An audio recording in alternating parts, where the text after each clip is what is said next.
Y for yak અને Z for zebra. એટલે કે આપણે સ્મોલ ABCD A થી Z સુધી શીખી ગયા. કઈ લાઈનમાં લખ્યું હતું, કેવી રીતે લખ્યું હતું એ પણ આપણે શીખી ગયા હતા.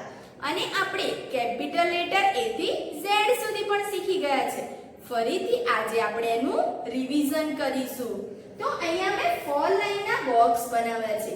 તો આપણે બોક્સની અંદર આપણે A થી Z સુધી કેપિટલ લેટર લખીશું.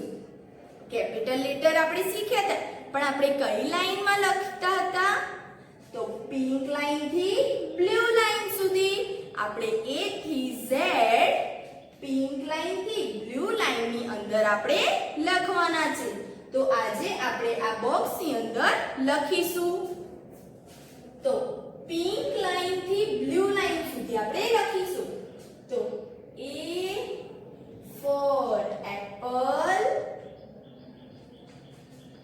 B for ball, C for cat, D for dog, E for elephant, F for fish, G for grapes, H for house, I for ice cream, J for joker, K for kite, L for lion, M for monkey, N for nose, O for orange, P for peacock, Q for queen, R for rabbit, S for sun, T for tiger, U for umbrella, V for van, W for watch, X for Christmas tree, Y for yak,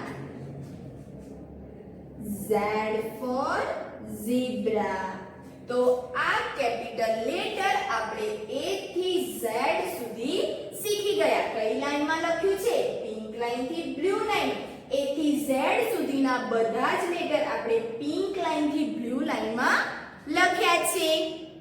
હવે આપણે small letter શીખીશું. Small letter આપણે શીખી ગયા છે A થી Z સુધી, પણ એનું આજે આપણે ફરીથી રિવિઝન કરીશું. તો મેં અહીંયા બોક્સ દોરેલા છે A થી Z સુધી લખવા માટે, પણ સ્મોલ લેટર.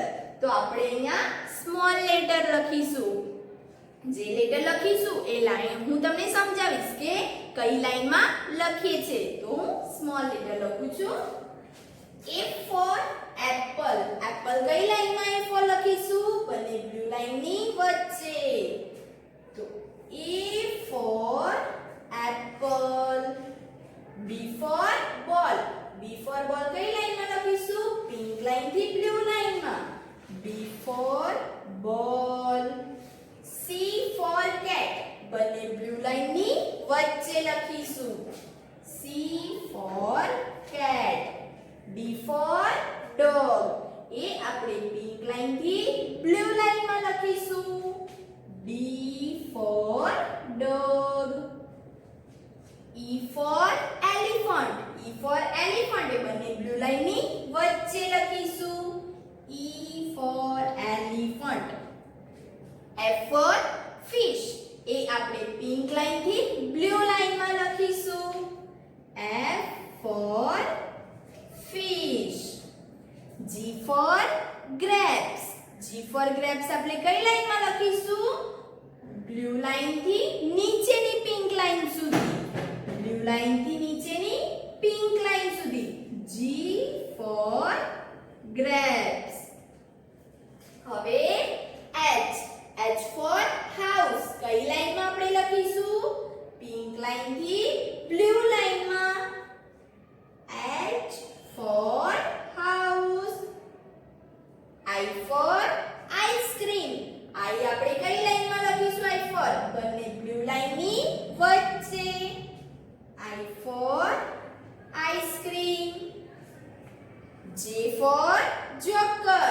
J for આપણે કઈ લાઈન માં લખીશું? બ્લુ લાઈન થી નીચેની પિંક લાઈન સુધી. બ્લુ લાઈન થી નીચેની પિંક લાઈન સુધી. J for joker.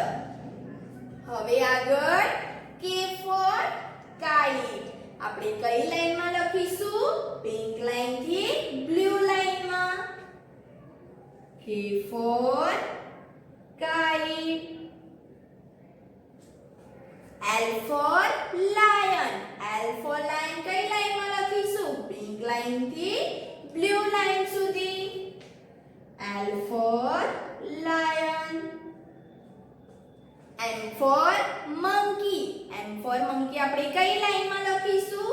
બંને બ્લુ લાઈન ની વચ્ચે. M for monkey. N for nose. એ કઈ લાઈન માં લખીશું? બંને બ્લુ લાઈન ની વચ્ચે. N for nose. O for orange. કઈ લાઈન માં લખીશું આપણે? બંને બ્લુ લાઈન ની વચ્ચે. O for orange. આગળ P for peacock. એ કઈ લાઈન માં લખીશું? તો બ્લુ લાઈન થી પિંક લાઈન સુધી. બ્લુ લાઈન થી પિંક લાઈન સુધી.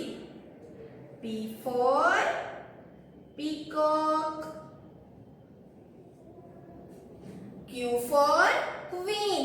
કઈ લાઈન માં લખીશું? એ પણ આપણે બ્લુ લાઈન થી પિંક લાઈન માં લખીશું. જે રીતે આપણે P for peacock blue line થી પિંક લાઈન માં લખ્યો છે, એ જ રીતે Q for queen પણ બ્લુ લાઈન થી પિંક લાઈન માં લખીશું. Q for queen. R for rabbit. કઈ લાઈન માં લખીશું? બંને બ્લુ લાઈન ની વચ્ચે. R for rabbit. S for sun. કઈ લાઈન માં લખીશું? બંને બ્લુ લાઈન ની વચ્ચે.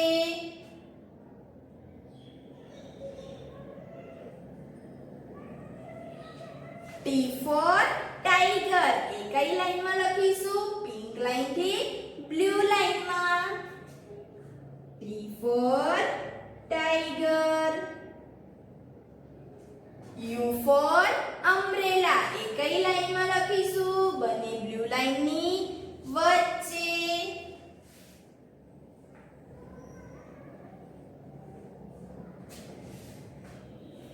V for van. કઈ લાઈન માં લખીશું? બંને બ્લુ લાઈન ની વચ્ચે. V for van. W for watch. કઈ લાઈન માં લખીશું? એ પણ બંને બ્લુ લાઈન ની વચ્ચે. W for watch. X for Christmas tree. એ કઈ લાઈન માં લખીશું? એ પણ બંને બ્લુ લાઈન ની વચ્ચે. X for Christmas tree. Y for yak. એ કઈ લાઈન માં લખીશું? બ્લુ લાઈન થી પિંક લાઈન સુધીમાં. Y for yak. Z for zebra. એ કઈ લાઈનમાં લખીશું? બંને બ્લુ લાઈનની વચ્ચે. Z for zebra. તો આ આપણે સ્મોલ લેટર a થી z સુધી શીખી ગયા. આપણે જોઈશું કે અહીંયા બ્લુ લાઈન થી નીચેની પિંક લાઈન સુધી કયા આલ્ફાબેટ આવે છે? તો એ છે G for grapes, J for joker, P for peacock, Q for queen અને Y for yak. A alphabet આપણે બ્લુ લાઈન થી નીચેની પિંક લાઈન સુધીમાં લખીએ છીએ. યાદ રાખવાનું આપણે કે G for grapes, J for joker, P, Q અને Y એ આપણે બ્લુ લાઈન થી નીચેની પિંક લાઈનમાં લખવાના છે.